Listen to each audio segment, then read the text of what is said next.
Yeah.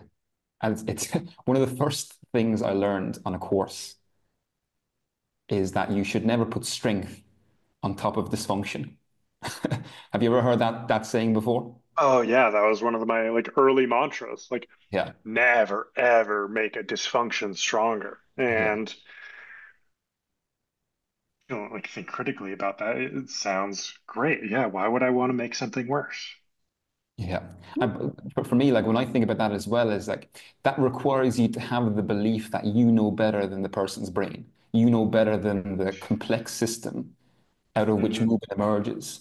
And I think it's just such a dishonest belief. When I think about that now, it's so dishonest to say that you think you know what a dysfunction is.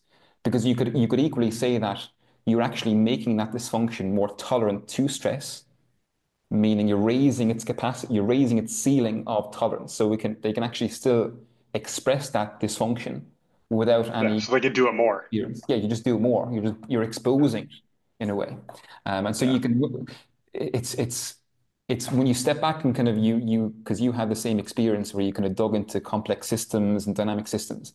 And it's really interesting because people will still dig into that and still think that out of that we should be training more functional movement because movement is very complex. It emerges from a very complex system.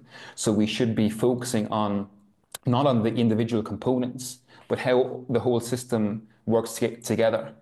But I think that's Hmm. people from the functional side of things, having just learned about dynamic systems theory, and now thinking, okay, how can I bring those two things together to still keep my functional method alive? And they've come up with Yeah. that.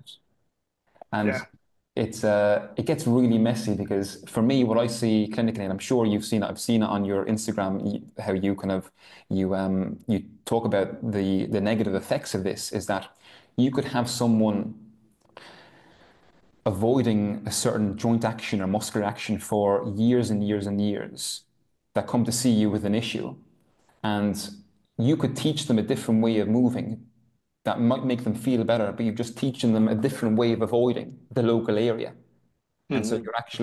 you're not really helping them, you're just actually shrinking their movement variability in just a different way.